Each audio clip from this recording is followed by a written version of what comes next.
ఈరోజు real estate కేవలం హైదరాబాద్ కి పరిమితం కాలేదు. నిన్న మొన్న నేను చూశాను, చంద్రబాబు నాయుడు గారు చెప్తా ఉన్నారు, ఆయన ఆంధ్రాలో ఎక్కడో మాట్లాడుతూ చెప్తున్నారు, ఒకప్పుడు ఆంధ్రాలో 1 ఎకరం అమ్మితే తెలంగాణలో 10 ఎకరాలు కొనుక్కునే పరిస్థితి ఉండేది.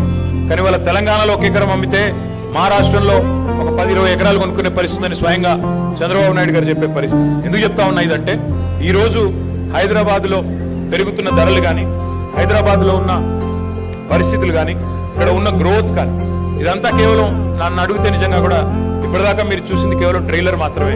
ఇంకా సినిమా ముందుంది. ఎందుకంటా ఉన్నా అంటే ఇంకా చాలా ప్రాజెక్ట్స్ ఉన్నాయి. మెట్రో విస్తరించబోతా ఉంది.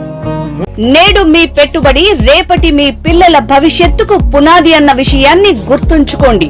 మరిన్ని వివరాల కోసం సైట్ విజిటింగ్ కోసం సంప్రదించండి. For more details, call 8341056435 or WhatsApp it.